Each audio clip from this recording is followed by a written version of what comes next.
वालेकुम अस्सलाम मदीहा। आवाज आ रही है मेरी क्लियरली?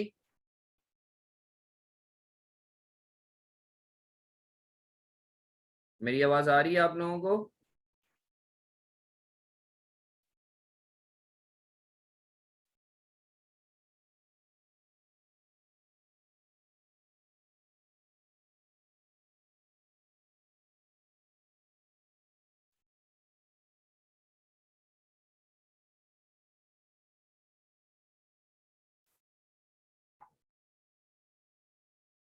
आवाज आ रही है मेरी? अच्छा चलो, अच्छी बात है, अच्छी बात है। बस हम लोग 2-3 मिनट इंतजार करते हैं क्योंकि एक दो बच्चों का मैसेज आया था कि सर जो है क्या कहते हैं तरावी है, तो आप जरा रुक जाइएगा 5-10 मिनट। तो बस 2 मिनट हम लोग इंतजार करते हैं, फिर हम लोग स्टार्ट करते हैं।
अच्छा सर, कोई मुझे बता देगा लास्ट सेशन में हम लोगों ने कहाँ तक बात की थी, ताकि हम लोग जो है आगे वहीं से बढ़े? कोई मुझे हेल्प आउट कर देगा please?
Sir I am sure आप लोगों को स्क्रीन नजर आ रही है।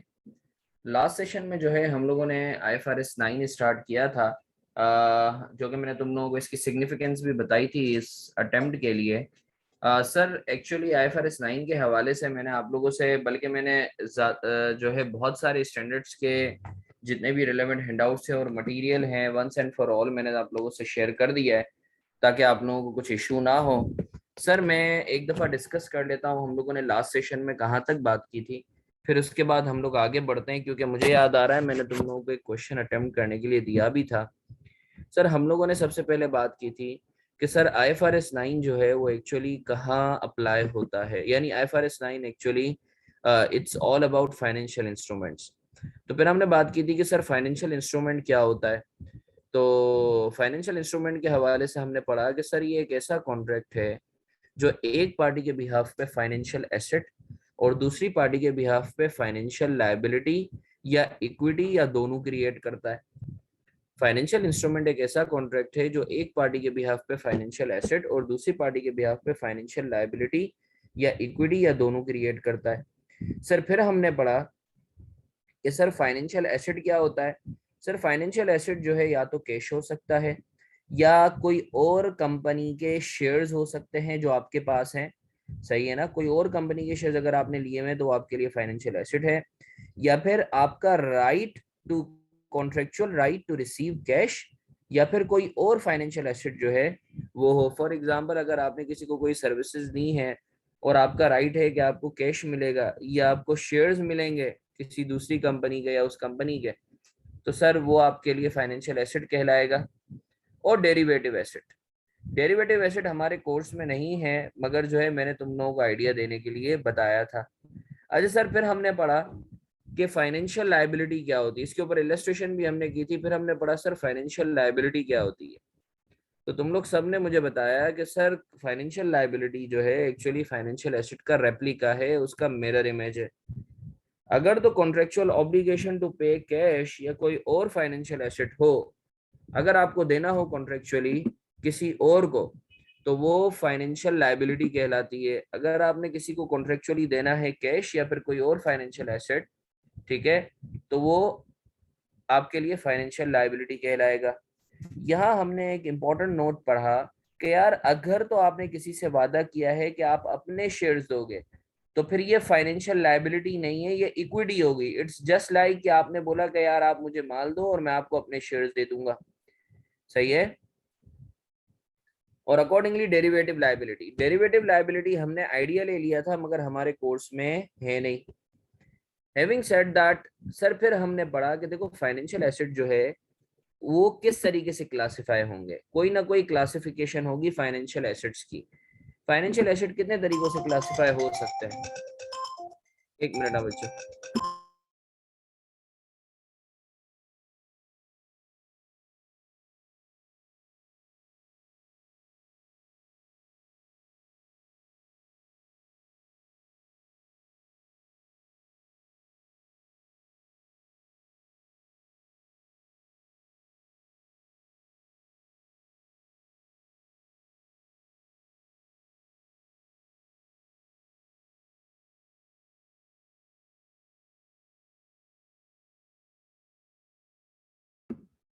अच्छा सर, तो हमने बात की कि फाइनेंशियल एसेट जो है वो तीन तरीकों से क्लासिफाई हो सकता है।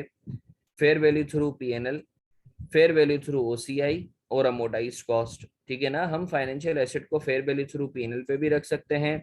उमेर मस्ती नहीं कर।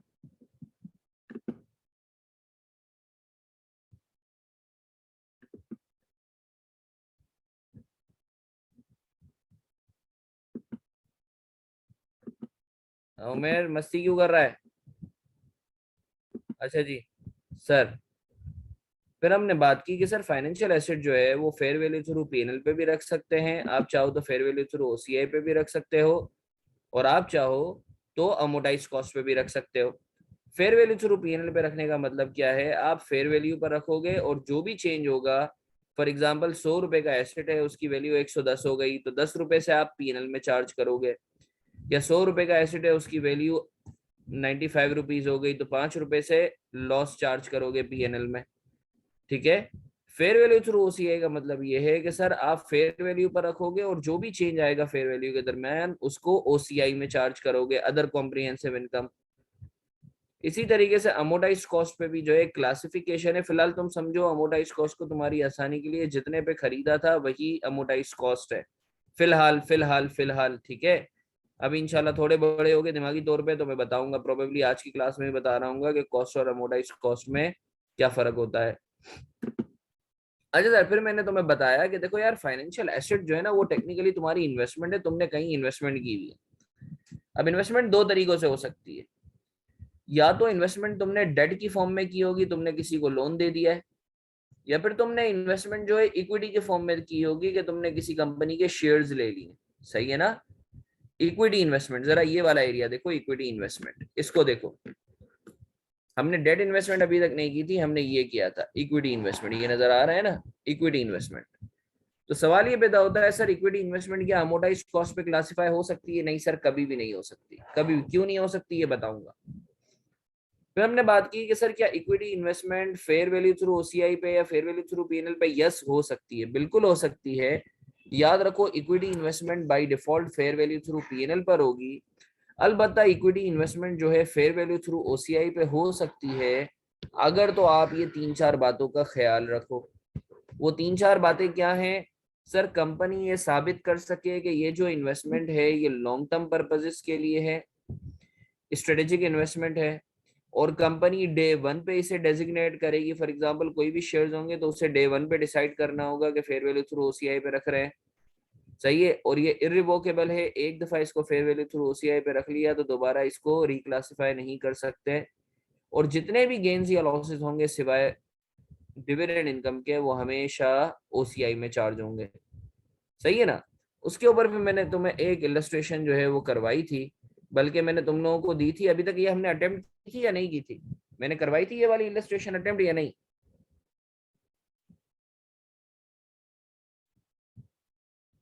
ये इलस्ट्रेशन मैंने अटेम्प्ट करवाई थी या नहीं? करवा दी थी, अटेम्प्ट करवा दी थी।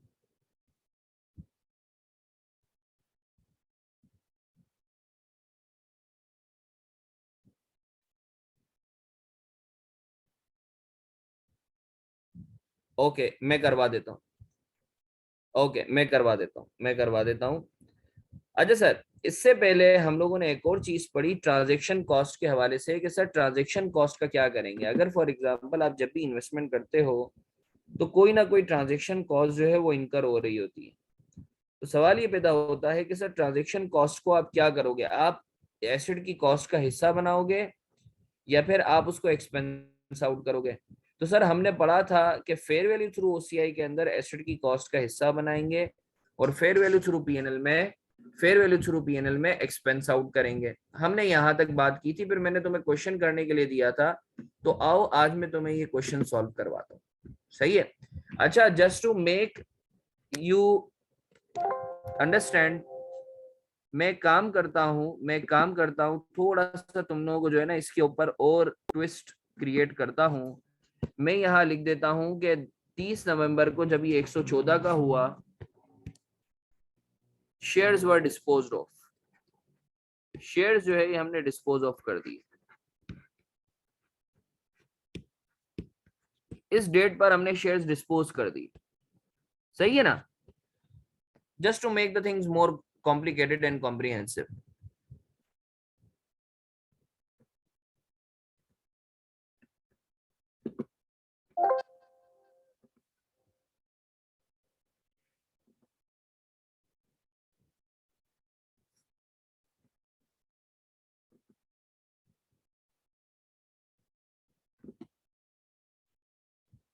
मैं तुम लोगों से इसका सॉल्यूशन जो है वो शेयर कर रहा हूँ, मेरे साथ रहेंगे।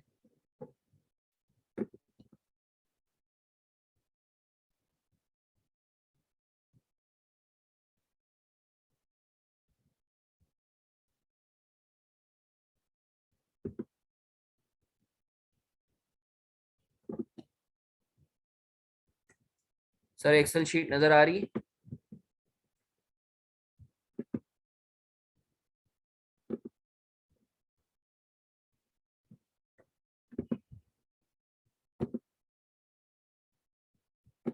चलो अच्छी बात है, एक मिनट में शेयर कर रहा हूँ।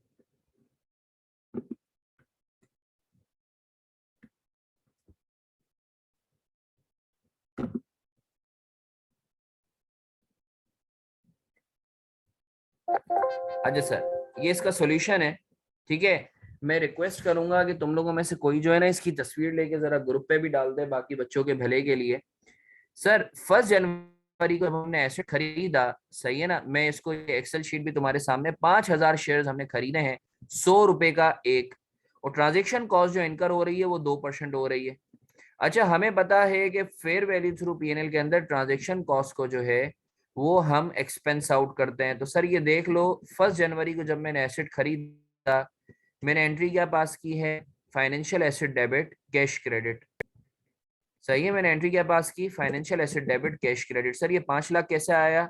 ये मैं बता देता हूँ, 5,000 इंटू 100। 5,000 शेयर्स थे और 100 रुपए का था एक, ठीक है ना बच्चों।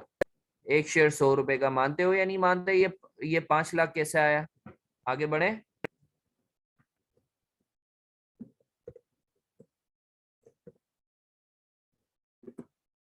चलो अच्छी बात है। इसी दिन मैंने एक और कॉस्ट इनकर की है, ट्रांजेक्शन कॉस्ट। वो कितनी थी? 2%। तो मैंने क्या किया सर, 5 लाख का 2% ले लिया तो 10,000 आ गया, ट्रांजेक्शन कॉस्ट को मैंने एक्सपेंस आउट कर दिया। पीएनएल में चार्ज कर दिया।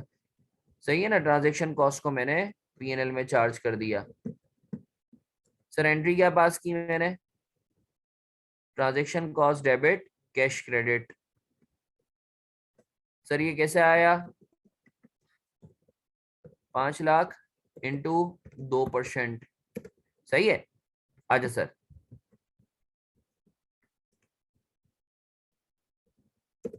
इसके बाद क्या हुआ सर, आपका एसेट जो है 31 मार्च को हो गया 108 रुपए का। आप खड़े थे 100 रुपए पर, 31 मार्च को एसेट हो गया 108 रुपए का, तो आपने 8 रुपए से जो है इसकी वैल्यू बढ़ा दी। तो सर 108 से 100 रुपए से 108 पर कितने का चेंज आ रहा है सर, कितने का चेंज आ रहा है सर, 108 माइनस 100, 8 रुपए का चेंज आ रहा है। सही है ना, और आपके पास कितने नंबर ऑफ शेयर्स हैं, 5000। तो सर ये 40,000 आ गया, 40,000 से आपने फाइनेंशियल एसेट को डेबिट कर दिया और पीएनएल को क्रेडिट कर दिया। मानते हो या नहीं मानते, 31 मार्च को फाइनेंशियल एसेट को डेबिट कर दिया, पीएनएल को क्रेडिट कर दिया 40,000 से। अच्छा सर फिर क्या हुआ सर, फिर 30 जून को इसकी वैल्यू हो गई 111, 108 से बढ़ के वैल्यू हो गई 111, 3 रुपए से बढ़ गई। तो आपने क्या किया, आपने 3 रुपए से जो है, अब आप खड़े हुए हो 108 पे और आपको जाना है 111 पे। तो और कितने शेयर्स हैं, 5000। तो आपने 3 इंटू 5000 किया, तो 15,000 से फाइनेंशियल एसेट को डेबिट कर दिया, पीएनएल को क्रेडिट कर दिया। सर फाइनेंशियल एसेट की जगह हम इन्वेस्टमेंट डेबिट कर सकते हैं, जी सर बिल्कुल कर सकते हो, बिल्कुल लिख सकते हो। 30 जून को ही हमने एंट्री पास कर दी।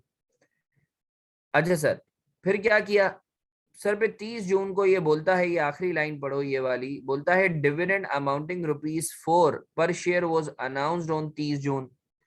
सर 30 जून को हमने डिविडेंड भी अनाउंस किया है, 30 जून को, ये 30 सितंबर से पहले ये जरा देखो, 30 जून को डिविडेंड भी अनाउंस किया है, ये जहाँ कर्सर मूव हो रहा है, ₹4 पर शेयर। तो जबरदस्त, 5,000 इंटू 4 आ गया, जबरदस्त मदिया। Sir cash debit dividend income credit 5,000 into 4। क्लियर है आप लोगों को, आगे बढ़े, आगे बढ़े।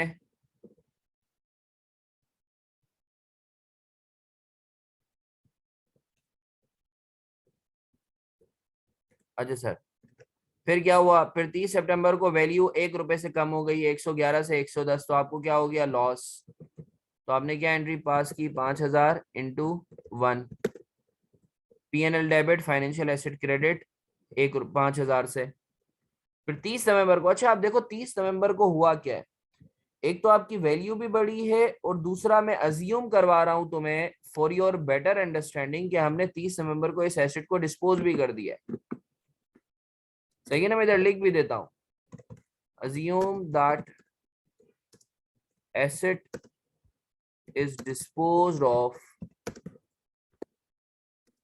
on same date।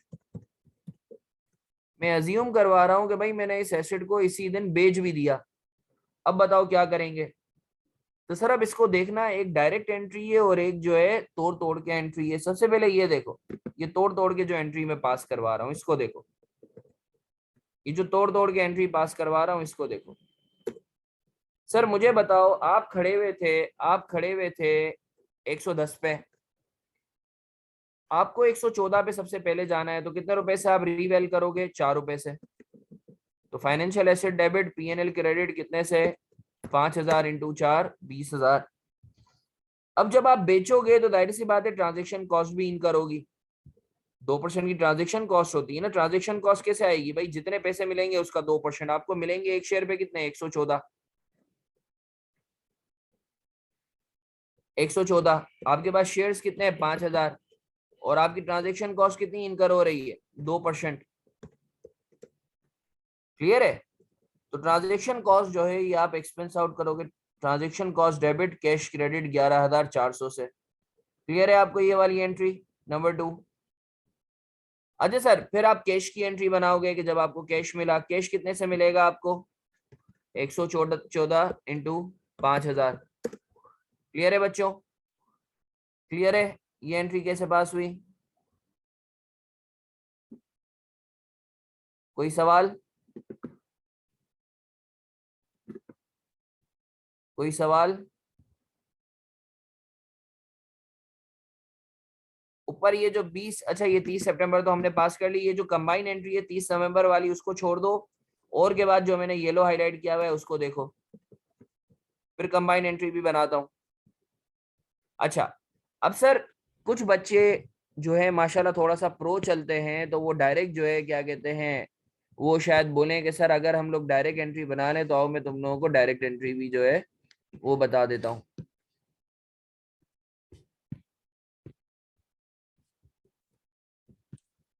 Sir what if in तीनों एंट्रीज को मर्ज कर दें? तो मुझे बताओ, फाइनेंशियल एसेट 20,000 से डेबिट हो रहा है और फाइनेंशियल एसेट 570 से क्रेडिट हो रहा है। बल्कि तुम ये डायरेक्ट एंट्री समझो, फिर मैं कंबाइन करके भी बताता हूँ।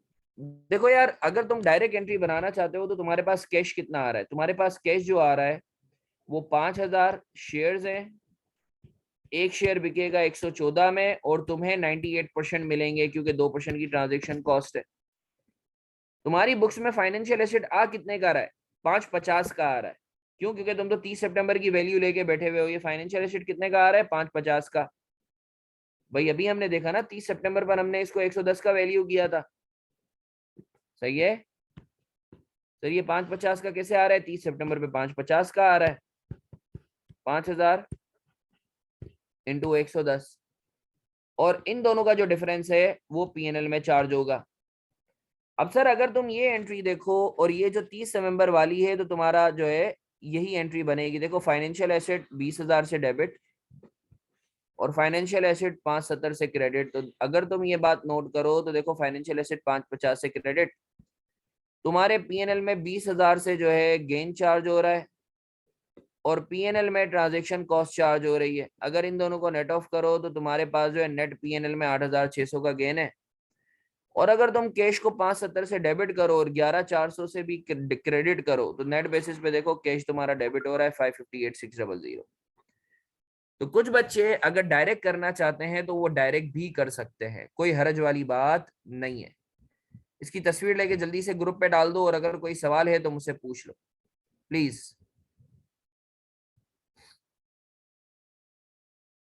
एल्स आगे बढ़े हम।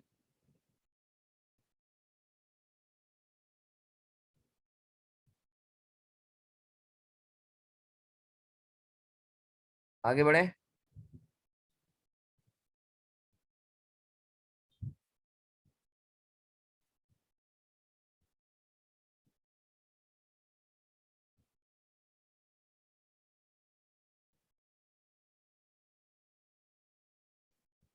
कोई सवाल?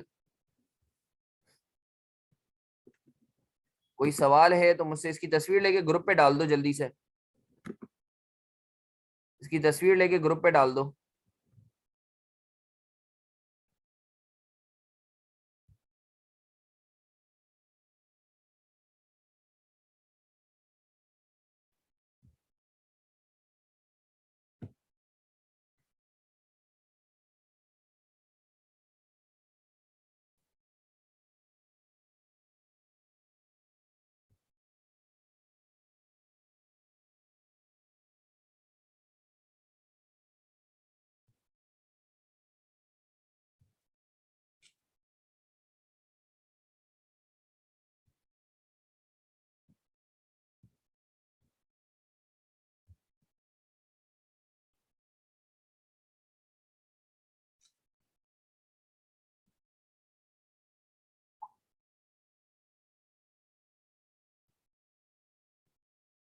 चलो, थैंक यू कायनात। अच्छा सर, अब हम आगे बढ़ते हैं। हम इसी क्वेश्चन को अब फेयर वैल्यू थ्रू ओसीआई से करते हैं, क्योंकि हमारी रिक्वायरमेंट नंबर 2 ये थी कि हमें इस क्वेश्चन को फेयर वैल्यू थ्रू ओसीआई से भी करना था। अच्छा sir, fair value through OCI पे करने के लिए जरूरी है कि हमें पता है इसके रूल्स के, जो भी गेन या लॉस होगा सिवाय डिविडेंड इनकम के, वो पीएनएल वो ओसीआई में चार्ज होगा।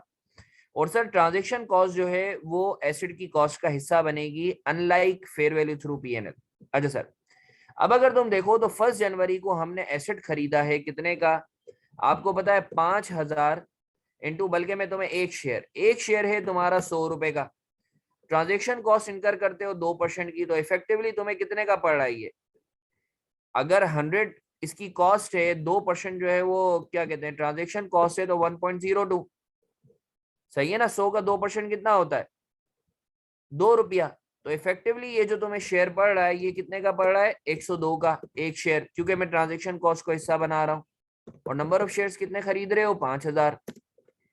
102 into 5000, financial asset debit cash credit. मैं वापस रिपीट कर रहा हूँ, फेयर वैल्यू थ्रू ओसीआई में आप ट्रांजेक्शन कॉस्ट को एसेट का हिस्सा बनाते हो, सही है। अब अगर तुम देखो तो तुम्हारी जो पर यूनिट कॉस्ट आ रही है वो 102 रुपया आ रही है। अब 31 मार्च को जब तुम मार्केट में गए तो पता चला वैल्यू चल रही है 108, तुम खड़े हुए हो 102 पर। तो 108 माइनस 102, नंबर ऑफ शेयर्स तुम्हारे पास कितने हैं, 5000। तो तुमने फाइनेंशियल एसेट डेबिट कर दिया 5000 इंटू 6, 30,000 से, और ओसीआई क्रेडिट कर दिया 30,000 से। क्लियर है, कोई दिमागी कीड़े, कोई फतूर, मुझसे बात करो। अगर कोई भी दिमागी कीड़े हो प्लीज मुझसे बात करो, कोई भी सवाल हो मुझसे बात करो।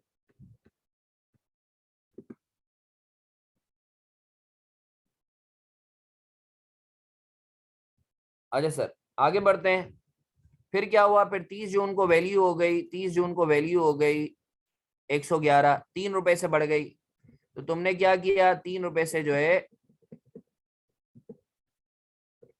108, 111 माइनस 108 इंटू 5000, तो 15,000 से तुमने फाइनेंशियल एसेट को डेबिट कर दिया और 15,000 से ओसीआई को क्रेडिट कर दिया। तुम देख रहे हो जो भी गेन या लॉसेस है वो ओसीआई में चार्ज कर रहा हूँ।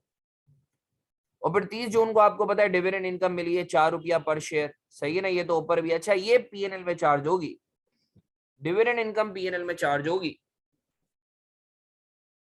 सही है ना, डिविडेंड इनकम पीएनएल में चार्ज होगी आपकी।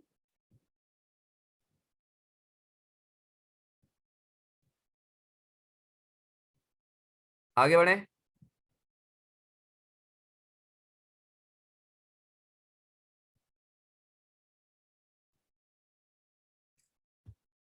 अच्छा जी, फिर क्या हुआ, फिर 30 सितंबर को वैल्यू जो है वो 111 से 110 हो गई।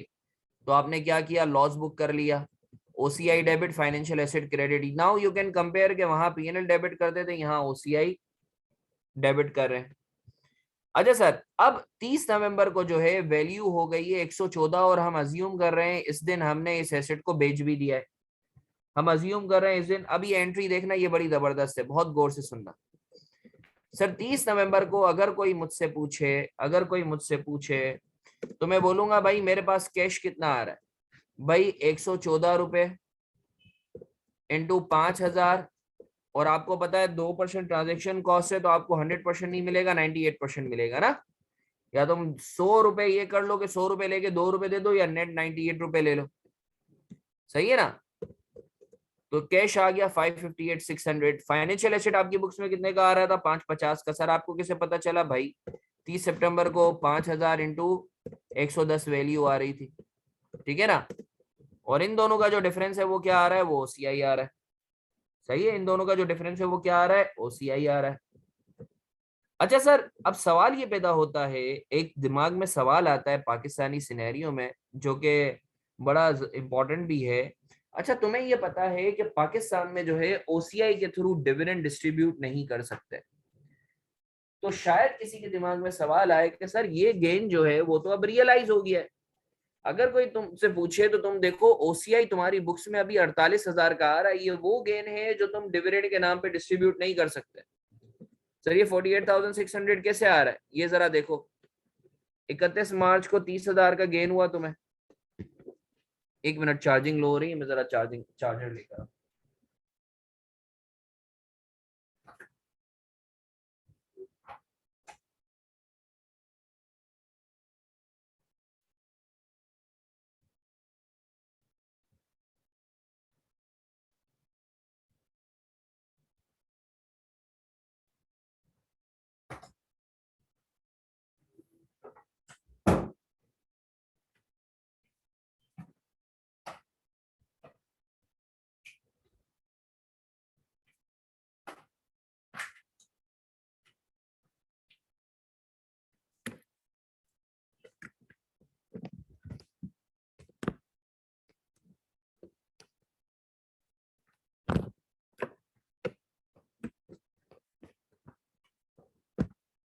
अच्छा सर, जैसा कि तुम्हें पता है पाकिस्तानी सिनेरियो में जो है ना ओसीआई वाला गेन या गेन जो है ना वो आप डिस्ट्रीब्यूट नहीं कर सकते। तो शायद कोई सवाल करे कि सर ये तो अब एसेट बिक चुका है, अब तो गेन रियलाइज हो चुका, तो मगर ओसीआई में पड़ा हुआ है गेन, तो ये तो शेयर होल्डर्स को डिस्ट्रीब्यूट ही नहीं कर सकते। तो स्टैंडर्ड आपको अलाउ करता है कि अगर एसेट बिक गया है तो जितना ओसीआई में गेन या लॉस पड़ा हुआ है आप उसे रिटेन अर्निंग में ट्रांसफर कर सकते हो। अब अगर तुम लोग देखो तो मैं अगर देखूं आज तक मेरे पास ओसीआई में कितने का गेन पड़ा हुआ जरा देख लेते हैं। सर पहले क्रेडिट हुआ 30,000 से एक, फिर क्रेडिट हुआ 15 से 45, फिर डेबिट हुआ 5 से 40, और फिर क्रेडिट हुआ 8,600 से 48,600।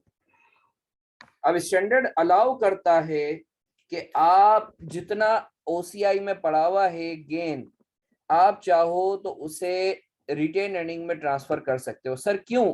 ताकि आप डिविडेंड इनकम के नाम पे दे सको, वरना तो अजीब सी बात हो जाएगी ना कि एसेट बिक चुका मगर आप शेयर होल्डर्स को डिस्ट्रीब्यूट ही नहीं कर पा रहे। ये भी ऑप्शनल है, क्योंकि मैं तुम्हें बताऊं सिर्फ तुम्हारी नॉलेज के लिए बता रहा हूँ। हो सकता है अभी क्योंकि तुम लोग अगली अटेम्प्ट में इंशाल्लाह फर्म में होगे तो फर्म में पूछा जाता है कि यार ये क्यों अलाउ करता है। याद रखो पाकिस्तानी सिनेरियो में ओसीआई से आप डिस्ट्रीब्यूट नहीं कर सकते डिविडेंड, इस वजह से स्टैंडर्ड अलाउ करता है। अच्छा मजे की बात बताऊं, यूके के अंदर जो है ओसीआई से भी आप डिस्ट्रीब्यूट कर सकते हो, तो वहां आप रिटेन अर्निंग में ना भी करो तो कोई मसला नहीं। सही है बच्चों? तो आई होप आपको क्लियर है। अगर कोई सवाल है तो मुझसे पूछ लो वरना आगे बढ़े प्लीज। अगर कोई सवाल है तो मुझसे पूछ लो वरना आगे बढ़े प्लीज। इसकी तस्वीर लेके ग्रुप पे डाल दो मीनवाइल।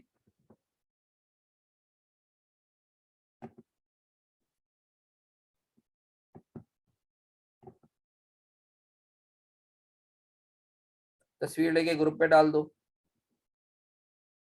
आगे बढ़े, आगे बढ़े। चलो अब एक और क्वेश्चन दे रहा हूं, मैं चाहूंगा इसको अटेम्प्ट करो। सर ये क्वेश्चन नजर आ रहा है? ये फाइनल्स का क्वेश्चन है, मैं चाहूंगा जल्दी से अटेम्प्ट करो, जल्दी से अटेम्प्ट करो, शाबाश, जल्दी से अटेम्प्ट करो।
हाँ भाई, मैं करवाऊँ या कर रहे हो सॉल्व? ये एक अच्छा क्वेश्चन है, सीए फाइनल्स का क्वेश्चन है, इसको जल्दी जल्दी अटेम्प्ट करेंगे प्लीज।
अच्छा सर, ये क्वेश्चन मैं करवा दूं?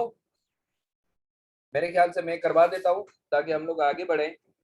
सर ये बोलता है, रिक्वायर्ड है prepare extracts relevant to the above transaction from KLS SOFP and SOCI for the year ended 31 December 2017। Sir हमें जो है एसओएफपी और एसओसीआई के एक्सट्रैक्ट्स बनाने हैं इन ट्रांजैक्शंस के हवाले से।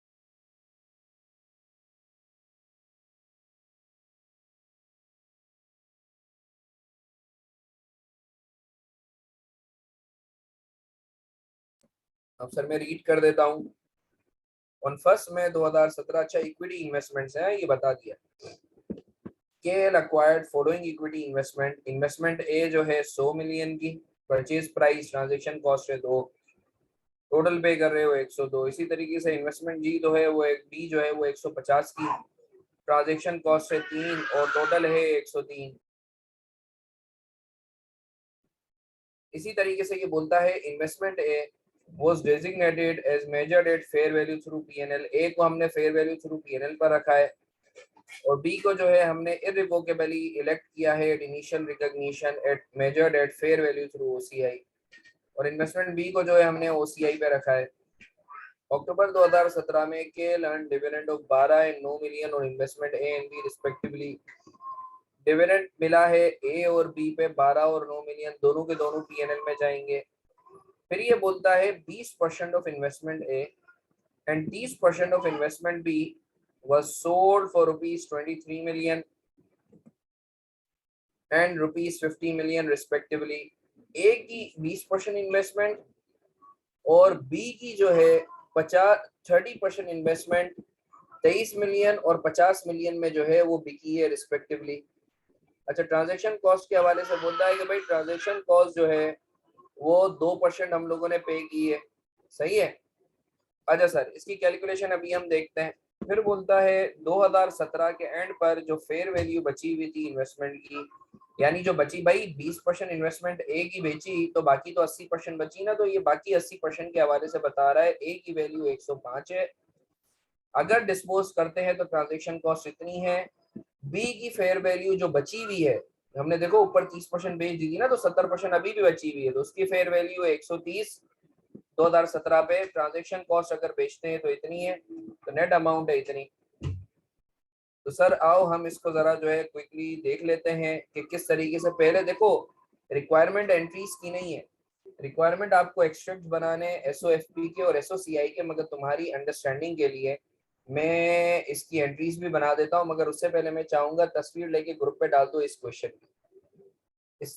की तस्वीर लेके ग्रुप पे डाल दो, ताकि जब हम लोग सॉल्व करें तो हमारे सही है।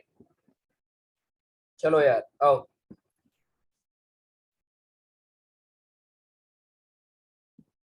एक्सेल शीट नजर आ रही है तुम लोगों को? एक्सेल शीट नजर आ रही है? एक्सेल शीट, चलो सही है। एक्सेल शीट सर सबसे पहले तो हम एंट्रीज बना लेते हैं। एंट्रीज ऑल दो रिक्वायरमेंट नहीं है, मगर तुम्हारी बेहतर अंडरस्टैंडिंग के लिए मैं बना रहा हूँ। फर्स्ट मई को तुम्हें पता है फेयर वैल्यू थ्रू पीएनएल के अंदर हम ट्रांजैक्शन कॉस्ट को हिस्सा नहीं बनाते, तो हम इन्वेस्टमेंट ए को 100 मिलियन से बुक करेंगे, सही है ना, ट्रांजैक्शन कॉस्ट क्योंकि एक्सपेंस आउट होगी। अच्छा, जो बी है वो फेयर वैल्यू थ्रू ओसीआई पर है, तो उसके अंदर ट्रांजैक्शन कॉस्ट को हिस्सा बनाएंगे, तो ये 153 से बुक होगी, सही है। टोटल आपकी जेब से पैसे कितने जा रहे हैं? 102 और 153, ये दोनों का टोटल जा रहा है ना। टोटल जो कैश जा रहा है वो कितना जा रहा है? 255। और बाकी जो ए पर ट्रांजैक्शन कॉस्ट है वो क्या होगी? एक्सपेंस आउट होगी। ट्रांजैक्शन कॉस्ट किसकी है? ये ए की है। ये क्या होगी? एक्सपेंस आउट होगी। क्लियर है बच्चों? फर्स्ट में वाली एंट्रीज क्लियर है? ए को आपने सिर्फ 100 से बुक किया, बी को ट्रांजैक्शन कॉस्ट ऐड कर दी फेयर वैल्यू में, ए की एक्सपेंस आउट की और ये कैश पे कर दिया। क्लियर है फर्स्ट मई की एंट्री? किसी का कोई सवाल है तो कर लो, आगे बढ़े। अगेन ये वर्किंग है, मेन जो रिक्वायरमेंट है वो एक्सट्रैक्ट बनाने हैं, मगर मैं तुम्हें एंट्रीज के जरिए एक्सट्रैक्ट बनवाऊंगा। हाँ सर, यार ये एक सवाल आया है कायनात की तरफ से कि सर ट्रांजैक्शन कॉस्ट की एंट्री अलग से बना सकते हैं? जी भाई बिल्कुल बना सकते हो, ये तो मैंने तुम्हारी आसानी के लिए एक साथ बना दी है। ये तुम ए की बात कर रही हो ना, ए की जो है बिल्कुल transaction cost debit cash credit अलग से बना दो, मैंने एक साथ बना दी है। अच्छा, फिर 31 अक्टूबर को डिविडेंड मिला है हमें। सर ए पर हमें डिविडेंड मिला है 12 का और बी पे मिला है 9 का, ये रहा खुद बोल रहा है। तो 12 और 9 कितने होते हैं? मैं लिख भी देता हूँ, 12 और 9, सही है। Cash debit dividend income credit. आगे बढ़े।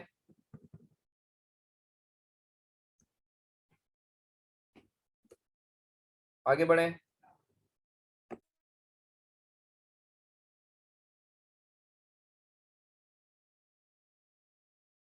सर कोई सवाल, कोई कीड़े दिमाग में? मुझसे बात करो प्लीज।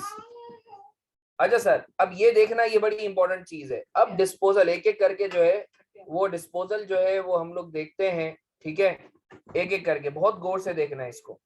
सर मुझे बताओ, ये खुद सवाल में बोल रहा है, ये खुद सवाल में बोल रहा है। हाथ में बस देखो, तुम लोग कैलकुलेटर जरूर रखना, अकाउंटिंग के अंदर कैलकुलेटर तुम्हारा हथियार है, इसको जरूर तुम लोग रखना, तो समझ में आएगा। जैसे जैसे मैं पढ़ा रहा हूँ साथ साथ कैलकुलेट भी करते रहना, ठीक है सर। मुझे बताओ, ये खुद बोलता है कि आपका जो इन्वेस्टमेंट ए है वो 20% बिक गई है। 20% इन्वेस्टमेंट ए बिकी है कितने में? 23 मिलियन में। और जो भी आप बेचते हो उसके ऊपर ट्रांजेक्शन कॉस्ट इनकर करते हो 2%। तो पहले मुझे बताओ, अगर तुम 23 मिलियन में बेचते हो तो तुम्हें पता है तुम्हें 23 मिलियन नहीं मिलेंगे, 23 मिलियन का 98% मिलेगा, क्योंकि 2% की तो ट्रांजेक्शन कॉस्ट है। ऐसा ही है। तो 23 का 98% कैश कितना मिलेगा? 22.54। सर फाइनेंशियल एसेट कितने परसेंट आपने बेचा है? सर आपने खरीदा था 100 मिलियन, उसका 20% बेच दिया है। तो फाइनेंशियल एसेट की जो बुक वैल्यू थी वो 20% की के हिसाब से 20 मिलियन थी। तो इन दोनों का जो डिफरेंस है कैश और फाइनेंशियल एसेट का, वो तुम्हारा क्या है? गेन है, जो कि पीएनएल में चार्ज होगा। मानते हो या नहीं मानते? कोई दिमागी कीड़े, कोई दिमागी फतूर, मुझसे बात कर सकते हो प्लीज। कोई भी सवाल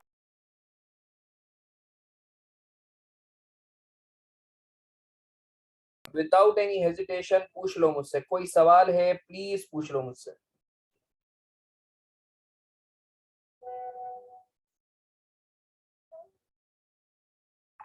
सर चलो आगे बढ़ते हैं। अब ये वाली, अब सर ये बोलता है 30 नवंबर को आपने इन्वेस्टमेंट बी भी बेची है 30%। वो कितने में बेची है? 50 मिलियन में। तो उसके साथ भी यही हरकत करेंगे। सर जल्दी से बताओ कैश कितना मिला होगा अगर मैंने 50 मिलियन में बेची है? अच्छा, कायनात ने बोला कि सर 23 इंटू 0.98% कैसे आया? कायनात ये देख लो मेरा बच्चा, मुझे बताओ आपकी जो डिस्पोजल प्रोसीड्स थी, इसको तुम ऐसे देख लो। डिस्पोजल प्रोसीड्स जो थी, डिस्पोजल प्रोसीड्स तुम्हें कितनी मिलनी थी? टोटल 100% मिलनी थी। 100% कितना होता? 100% 23 होता। मगर आपको पता है कि सर ट्रांजैक्शन कॉस्ट जो है वो माइनस करते हो। ट्रांजैक्शन कॉस्ट कितनी है? सर वो 23 का 2% है। सही है ना? खुद बोल रहा है सवाल में, 23 का 2% कितना होता है?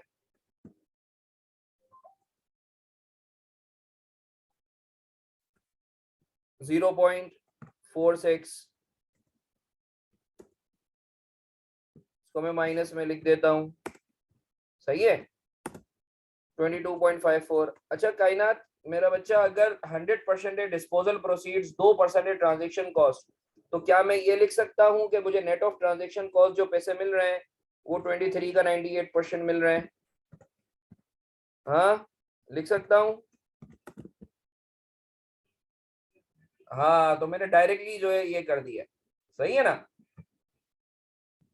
मैंने डायरेक्टली ट्रांजेक्शन कॉस्ट को नेट ऑफ कर दिया। सिमिलरली 30 नवंबर को जो मैंने फाइनेंशियल एसेट बी बेचा वो 50 में बेचा है। तो यही हरकत 2% की ट्रांजेक्शन कॉस्ट अगर मैं माइनस करूं तो मुझे 50 का 98% मिलेगा। सही है? अच्छा बी था कितने का? सर टोटल बी की जो वैल्यू थी ऊपर आपने बुक किया है, ये रहा, यू कैन सी। बी की जो वैल्यू आ रही है जो तुमने बुक किया है, ये तुम देख सकते हो। बी की वैल्यू तुम्हारी बुक्स में आ रही है 153। अब 153 का 30% अगर तुम लो, 153 का 30% अगर तुम लो, 153 इंटू, क्योंकि 30% बेच रहा हूं ना, तो ये आ जाता है 45.9। सर कैश मिल रहा है 49, आपकी बुक से एसेट जा रहा है 45.9 का। तो इन दोनों का जो डिफरेंस है वो क्या होगा? गेन होगा, जो कि ओसीआई में चार्ज होगा। ओसीआई में क्यों? क्योंकि आपने इन्वेस्टमेंट बी को जो है फेयर वैल्यू थ्रू ओसीआई पे रखा है। क्लियर है? 30 नवंबर की एंट्री क्लियर है? आगे बढ़े। 30 नवंबर की एंट्री, चलो अच्छी बात है, आगे बढ़े। कोई सवाल, कोई कीड़े, कोई फतूर?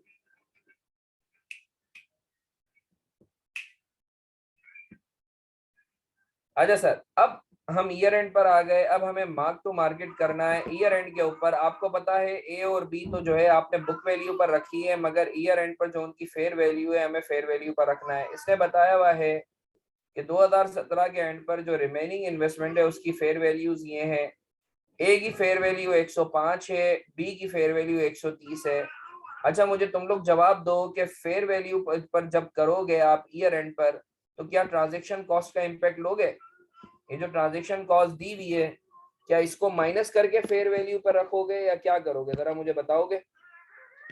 ये जो ट्रांजैक्शन कॉस्ट दी हुई है, क्या फेयर वैल्यू जो पर रखोगे तो नेट ऑफ ट्रांजैक्शन कॉस्ट करके फेयर वैल्यू पर रखोगे, या फेयर वैल्यू का इम्पैक्ट नहीं लोगे? कोई मुझे बताएगा प्लीज, मैसेज कर दो भले, कोई मुझे बताएगा।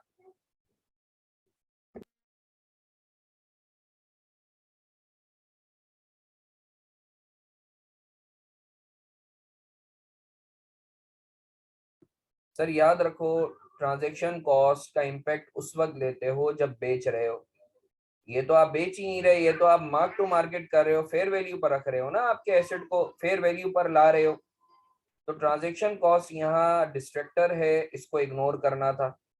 अच्छा सर, इन्वेस्टमेंट ए जो है, जो रिमेनिंग बची हुई है, उसकी फेयर वैल्यू 105 और बी की 130। जरा इसकी वर्किंग देख लो। सर मुझे बताओ, ए की कैरिंग अमाउंट कितनी है? अगर कोई भाई 100 रुपए की आपने खरीदी थी, ऊपर ये रहा 100 रुपए से आपने डेबिट किया, भाई ये देख लो, 100 रुपए का जो है आपने खरीदा था, ये वैल्यू आ रही है।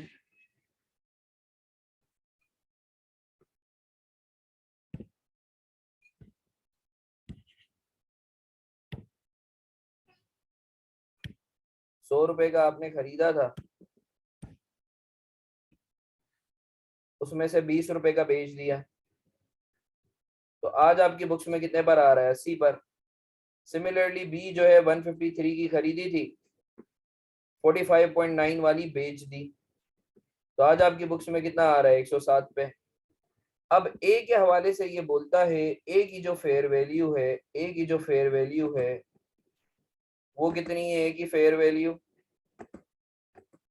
ए की जो फेयर वैल्यू है वो है 105। खुद बोल रहा है सवाल में 105। आप खड़े हुए हो 80 पे, तो कितने का गेन है? 25 रुपए का। सही है। इसी तरीके से बी की जो आपके पास वैल्यू आ रही है वो 107 आ रही है। आपकी मार्केट में जो फेयर वैल्यू चल रही है वो 130 चल रही है बी की, तो कितने का गेन है? 23 का। सही है। तो फाइनेंशियल एसेट ए को 25 से बुक करेंगे, बढ़ाएंगे और पीएनएल क्रेडिट करेंगे। सिमिलरली फाइनेंशियल एसेट बी 23 से डेबिट करेंगे और ओसीआई क्रेडिट करेंगे 23 से। ये आपने फेयर वैल्यू पर रखा है। क्लियर है? देखो एंट्रीज रिक्वायरमेंट नहीं थी, ये सिर्फ तुम्हारी बेहतर अंडरस्टैंडिंग के लिए मैंने एंट्रीज बनवाई है। अब रिक्वायरमेंट जो है अब बड़ी आसानी से फिलअप हो जाएगी। अच्छा इसकी तस्वीर लेके ग्रुप पे डाल दो तो फिर मैं आगे बढ़ूं। तस्वीर लेके ग्रुप पे डाल दो। बाकी बच्चे क्या नेपाल चले गए? अब्दुल रहीम, अरसलान, हुजैफा, तुम लोग जवाब ही नहीं दे रहे। उमेर, क्लियर है आप लोगों को?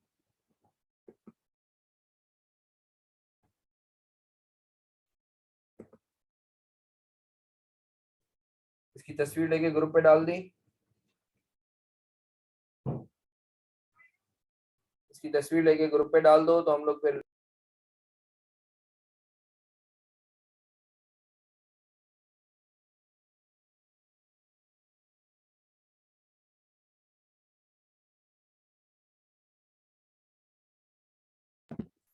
चलो अच्छा किया, जबरदस्त जबरदस्त। अब आगे बढ़ते हैं। अब देखते रहना। एक्सट्रैक्ट जो है वो साल के एंड पर आपने बनाए। देखो इन्वेस्टमेंट ए जो है, इन्वेस्टमेंट ए, जरा मैं इसको एनोटेशन जो हैं उनको रब कर देता हूँ, इरेज कर देता हूँ ताकि हमारे लिए आसानी हो जाए। अगर तुम एक बात नोट करो, आपके साल के एंड पर इन्वेस्टमेंट ए कितने पर आ रही है? फेयर वैल्यू पर आ रही है। अभी हमने मार्क टू मार्केट किया 105 पे, और इन्वेस्टमेंट भी 130 पर आ रही है। सही है। सिमिलरली पीएनएल में एक तो ट्रांजैक्शन कॉस्ट आएगी। ये कौन सी वाली ट्रांजैक्शन कॉस्ट थी? याद है ना, जो डे 1 पे हम लोगों ने खरीदा था, इन्वेस्टमेंट है उससे रिलेटेड। सिमिलरली याद है जो हम लोगों ने डिस्पोजल ए का डिस्पोजल किया था, उस पर गेन हुआ था 2.54 का, ऊपर एंट्री में देखो ये रहा, ये पीएनएल में जाएगा। इसी तरीके से जो अनरियलाइज गेन था, ये जो साल के एंड पर आ रहा है 25 रुपए का, ये भी पीएनएल में जाएगा। इसी तरीके से डिविडेंड इनकम जो ऊपर हमने बुक की है 21 की, वो भी पीएनएल में जाएगी। इसी तरीके से जो है ओसीआई में क्या जाएगा, याद है बी जब हमने बेचा था तो 3.1 का हमें गेन हुआ था, ऊपर देखो। और इसी तरीके से जो बी के ऊपर फेयर वैल्यू गेन था 23 का कह लो या 22.9 का, सही है, टू बी वेरी प्रिसाइज 22.9 का गेन था आपके पास, सही है।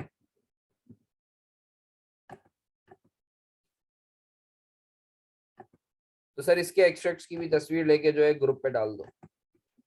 अगर कोई सवाल है तो मुझसे पूछ सकते हो, वरना आगे बढ़े। तो ये 2-3 साल पहले सीए फाइनल्स में ये सवाल आया था, तो हमने वो भी अल्लाह का शुक्र है कर लिया। अब क्लियर है तो बताओ आगे बढ़े। इसकी तस्वीर लेके ग्रुप पे डाल दी।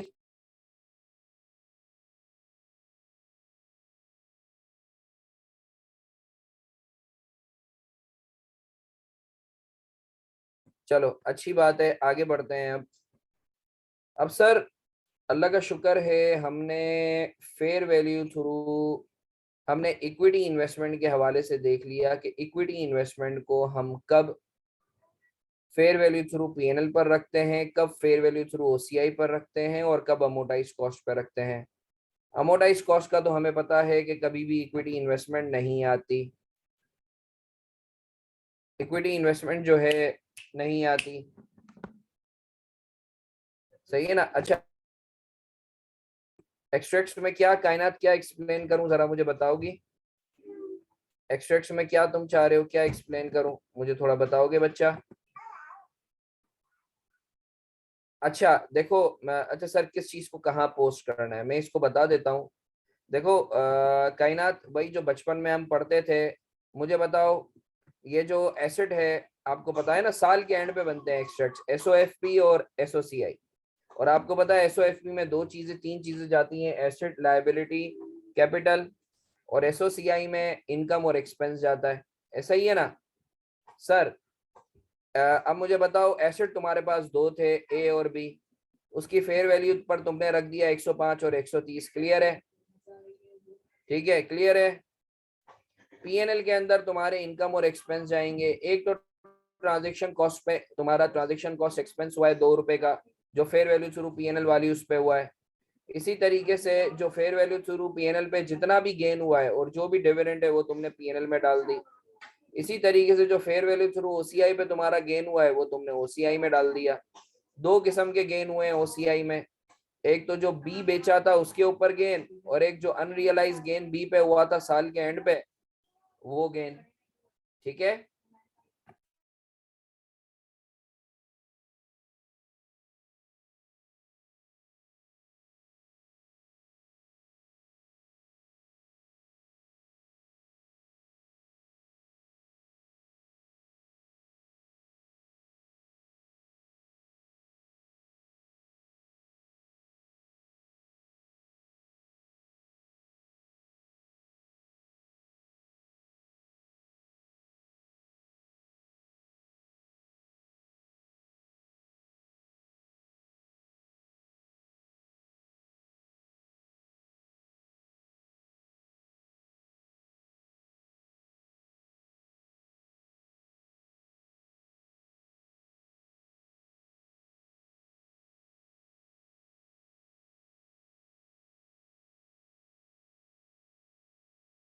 अच्छा जी सर, अब अल्लाह का शुक्र है हम लोगों ने जो है इक्विटी इन्वेस्टमेंट वाला एरिया हम लोगों का कवर कर लिया है, ठीक है। अब हम देखते हैं कि सर डेट इन्वेस्टमेंट के हवाले से, आप डेट इन्वेस्टमेंट को कब अमोटाइज कॉस्ट पे रखोगे, कब फेयर वैल्यू थ्रू ओसीआई पे रखोगे, और कब फेयर वैल्यू थ्रू पीएनएल पर रखोगे, ठीक है। सर ये पढ़ाने से पहले मैं तुमसे एक चीज शेयर करता हूँ, जरा इसको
अच्छा सर, डेट इन्वेस्टमेंट की क्लासिफिकेशन के हवाले से पढ़ने से पहले जरूरी है कि हम जरा ये समझ लें, ये कुछ इंपॉर्टेंट चीजें हैं, ये तुम्हें जिंदगी भर काम आएंगी, ये इसको जरा जल्दी से देख लो। बल्कि मैं ये बोलूंगा कि इसकी तस्वीर लेके ग्रुप पे भी डाल देना, सही है, इंपॉर्टेंट चीज है। सही है। हमने पहले इक्विटी इन्वेस्टमेंट के हवाले से देखा, अब हम जो है डेट इन्वेस्टमेंट के हवाले से देख रहे हैं कि डेट इन्वेस्टमेंट कब फेयर वैल्यू थ्रू पीएनएल पे, कब फेयर वैल्यू थ्रू ओसीआई पे, और कब अमोटाइज कॉस्ट पे क्लासिफाई होंगे। वो करने से पहले हम सबसे पहले जो है ये जरा समझ लेते हैं दो बातें, जरा इसको कॉपी कर लो और तस्वीर ले लो तो फिर बात करें।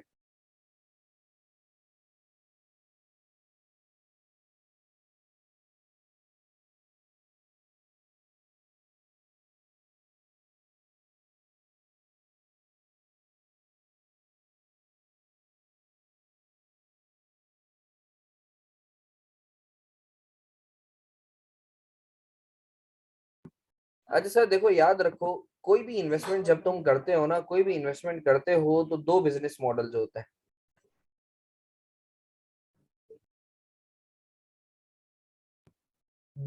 आपके ना तीन बिजनेस मॉडल होते हैं किसी भी इन्वेस्टमेंट के हवाले से। आपके तीन बिजनेस मॉडल होते हैं। या तो आप इन्वेस्टमेंट इसलिए करते हो कि यार आप उसको खरीद के आप उसके ऊपर सूद खाओगे या डिविडेंड खाओगे और रख के बैठे रहोगे, होल्ड टू कलेक्ट, ये एक बिजनेस मॉडल है।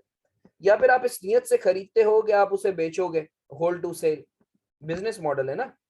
या फिर आप उसे उस नियत से खरीदते हो कि यार आप उसके ऊपर डिविडेंड भी खाओगे और अगर वक्त अच्छा आया और आपको ऐसा लगा कि कैपिटल गेन मिल सकता है तो बेच के एग्जिट आउट कर जाओगे, hold to collect and cell.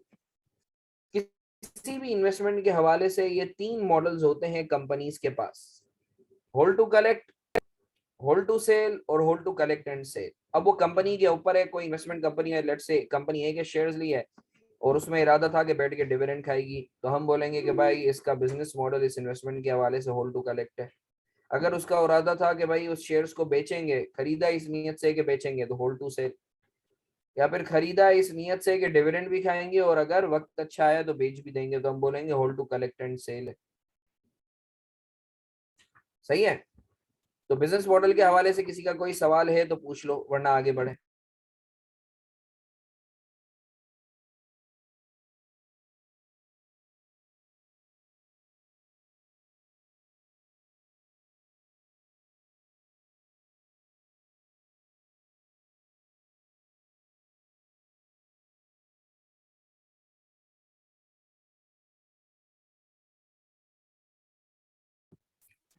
अच्छा सर, इसी तरीके से हर इन्वेस्टमेंट के जो कैश फ्लोज होते हैं ना, कोई भी आप इन्वेस्टमेंट करते हो, शेयर्स खरीदते हो या डिबेंचर्स खरीदते हो, तो उसके कैश फ्लो का नेचर होता है। देखो दो किस्म के कैश फ्लोज, या तो एसपीपीआई होंगे या नॉन एसपीपीआई होंगे। पहले इसको समझ लो, फिर इसको जो है क्या कहते हैं एब्जॉर्ब करो, फिर समझाता हूँ। एसपीपीआई का मतलब ये है sole principal payment and interest. Non SPPI का मतलब ये है not sole principal payment and interest. Sir ये मुश्किल बातें मैं तुम्हें नहीं समझाता, मैं आसान चीज समझा देता हूँ। याद रखो, वो इन्वेस्टमेंट जिनके कैश फ्लोज कंपनी की परफॉर्मेंस से लिंक्ड है, ऐसी इन्वेस्टमेंट के कैश फ्लोज नॉन एसपीपीआई कहलाएंगे। और वो इन्वेस्टमेंट जिनके कैश फ्लोज कंपनी की परफॉर्मेंस से लिंक नहीं है, ऐसे कैश फ्लोज एसपीपीआई कहलाएंगे। सर क्या मतलब? अगर लेट से तुम किसी को उधार देते हो, तुम किसी कंपनी के डिबेंचर्स खरीदते हो, अब कंपनी नुकसान में हो, प्रॉफिट में हो, तुम्हें वो सूद देती रहेगी, कंपनी की परफॉर्मेंस से कुछ लिंक नहीं है, आपको सूद मिलता रहेगा, तो हम ये बोलेंगे ये जो डिबेंचर्स में आपने इन्वेस्टमेंट की है उसके कैश फ्लोज एसपीपीआई हैं। इसके बरक्स अगर कोई ऐसी इन्वेस्टमेंट तुमने की है कि कंपनी बोले कि मैं प्रॉफिट कमाऊंगी तो आपको इतना डिविडेंड मिलेगा, तो चूंकि इस इन्वेस्टमेंट के अंदर कैश फ्लोस कंपनी की परफॉर्मेंस से लिंक्ड है, कंपनी अच्छा परफॉर्म करेगी तो आपको मिलेगा, बुरा परफॉर्म करेगी तो आपको नहीं मिलेगा, तो आप ये बोलोगे कि इस इन्वेस्टमेंट की कैश फ्लोज नॉन एसपीपीआई। तो एसपीपीआई या नॉन एसपीपीआई का मतलब क्या है सर? अगर उस इन्वेस्टमेंट के कैश फ्लोज लिंक्ड हो कंपनी की परफॉर्मेंस से, तो आप बोलोगे कंपनी की कैश फ्लोज, इन्वेस्टमेंट के कैश फ्लोज नॉन एसपीपीआई है। अगर उस इन्वेस्टमेंट की कैश फ्लोस कंपनी की परफॉर्मेंस से लिंक ना हो, आपको स्ट्रेट बताया हुआ हो कि भाई 15% तो मिलेगा ही मिलेगा प्रॉफिट के नाम पे, रिटर्न के नाम पे, तो आप बोलोगे कि इस इन्वेस्टमेंट के कैश फ्लोज एसपीपीआई। क्लियर है बच्चों? कोई सवाल?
अच्छा सर, अब इसी सोच के साथ अब हम पढ़ते हैं कि सर डेट इन्वेस्टमेंट को कब अमोटाइज कॉस्ट पे रखेंगे, कब फेयर वैल्यू थ्रू ओसीआई पे रखेंगे, और कब फेयर वैल्यू थ्रू पीएनएल पर रखेंगे। सही है? अब सर तुम लोगों ने देखना कैसे, डेट इन्वेस्टमेंट अब हम इसको पढ़ें, इक्विटी को हम कर चुके।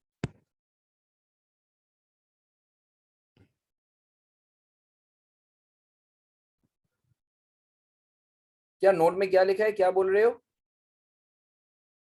Link to company's performance shall be non SPPI. अगर कंपनी की परफॉर्मेंस से लिंक्ड है तो नॉन एसपीपीआई कहलाएंगे ना, और अगर लिंक नहीं है तो एसपीपीआई कहलाएंगे। सही है?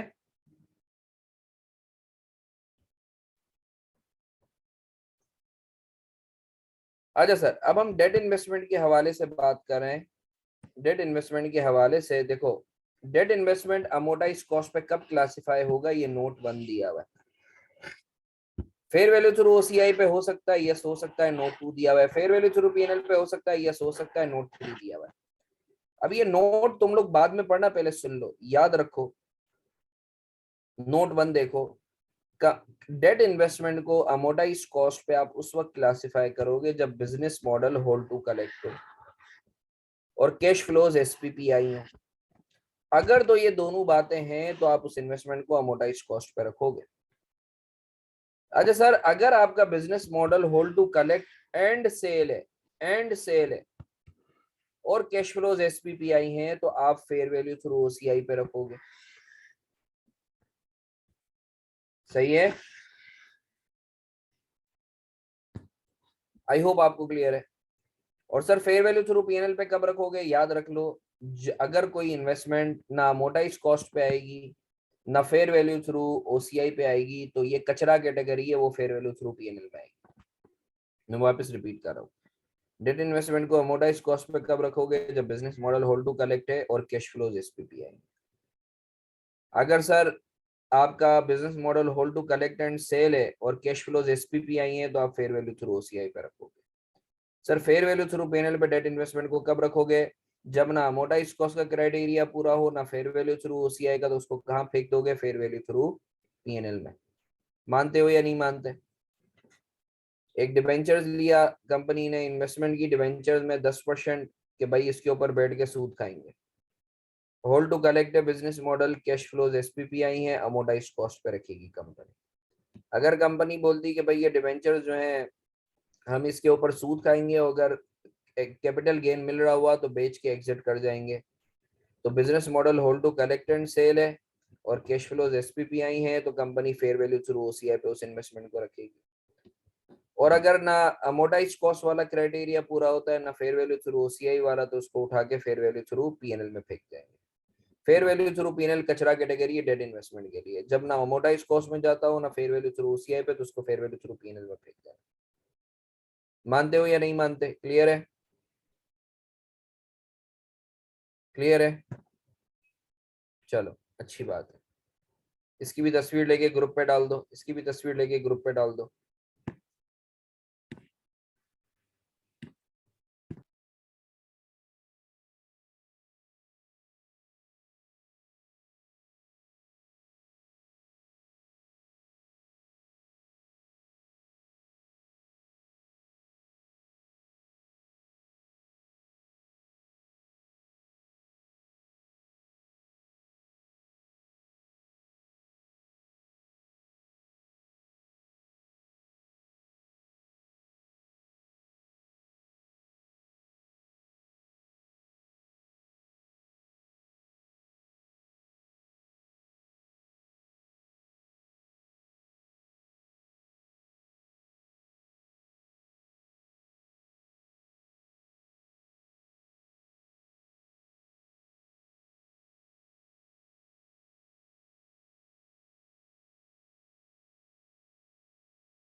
अच्छा यार, कायनात का एक सवाल है सर, अमोर्टाइज कॉस्ट बता दें।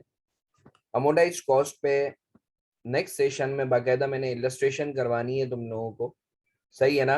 अभी फिलहाल कायनात ये समझ लो कि जितने पर आपने खरीदा होता है ना, वही अमोर्टाइज कॉस्ट होती है फिलहाल।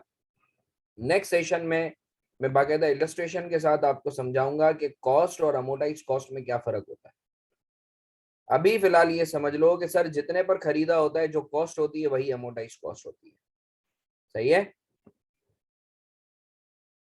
अब सर सवाल ये पैदा होता है, हमने क्लासिफिकेशन पढ़ ली, अब सर जैसे इक्विटी इन्वेस्टमेंट के अंदर ट्रांजैक्शन कॉस्ट होती है, तो यहाँ भी ट्रांजैक्शन कॉस्ट होगी, तो उसका क्या करेंगे? अगर लेट से आपने किसी कंपनी के डिबेंचर्स लिए 100 रुपए के, 5 रुपए की ट्रांजैक्शन कॉस्ट है, तो आप 105 पे बुक करोगे या 100 पे बुक करोगे इन्वेस्टमेंट को? तो सर वही वाला रूल याद रखो, अमोर्टाइज कॉस्ट और फेयर वैल्यू थ्रू ओसीआई में क्लासिफाई किया है, तो ट्रांजैक्शन कॉस्ट को एसेट की कॉस्ट का हिस्सा बनाओगे और फेयर वैल्यू थ्रू पीएनएल में एक्सपेंस आउट कर दोगे। जल्दी से बताओ, एक इन्वेस्टमेंट की है 100 रुपए की, 5 रुपए की ट्रांजेक्शन कॉस्ट है, अमोर्टाइज कॉस्ट के केस में उसकी वैल्यू क्या होगी? 100 रुपए की कॉस्ट है, ट्रांजेक्शन एक्सपेंस है 5 रुपए का, अमोर्टाइज कॉस्ट के केस में कितनी वैल्यू होगी? 105 कैपिटलाइज करते हैं, कैपिटलाइज अमोर्टाइज कॉस्ट के केस में, और फेयर वैल्यू थ्रू ओसीआई के केस में कैपिटलाइज करता है, फेयर वैल्यू थ्रू पीएनएल में एक्सपेंस आउट करता है। और फेयर वैल्यू थ्रू ओसीआई के केस में कितनी होगी value? Fair value through OCI के केस में, हाँ, और फेयर वैल्यू थ्रू पीएनएल के केस में, फेयर वैल्यू थ्रू पीएनएल के केस में 100 रुपया। हाँ, जबरदस्त जबरदस्त, एप्रिशिएबल एप्रिशिएबल, जबरदस्त।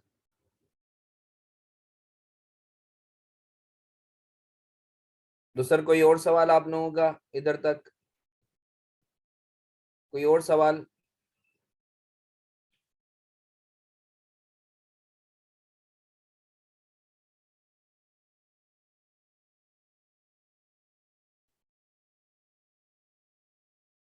तो सर मेरे ख्याल से आज इधर तक ही रखते हैं, ठीक है?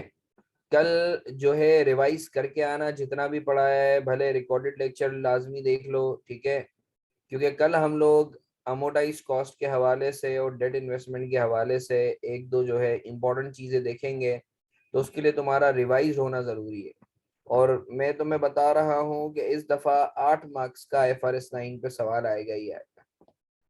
तो अच्छे से इसकी तैयारी करो, छोटा सा एरिया है, बस 2-3 क्लास रह गई है, ये रैपअप हो जाएगा। ठीक है, तो आज इतना ही रखें। IFRS का क्या बताऊं कायनात, IFRS का क्या बताऊं बच्चा?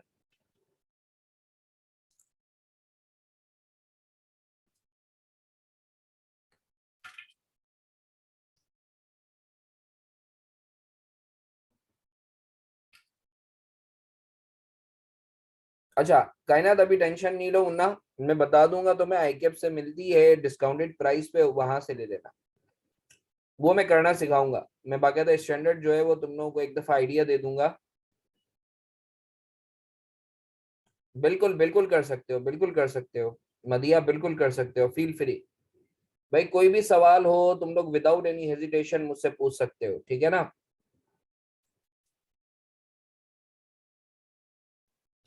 तो बस मेरे ख्याल से फिर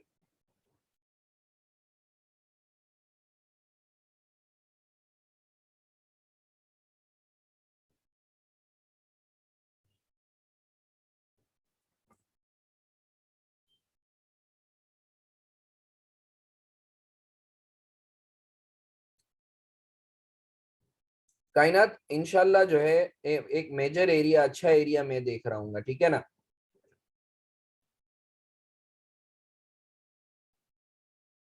तुम लोगों को स्पेसिफिकली बता भी दूंगा मैं कौन कौन से टॉपिक्स पढ़ाऊंगा, ठीक है ना? लिस्ट डाउन भी करवा दूंगा तुम लोगों को, ताकि तुम लोगों को क्लैरिटी हो जाए।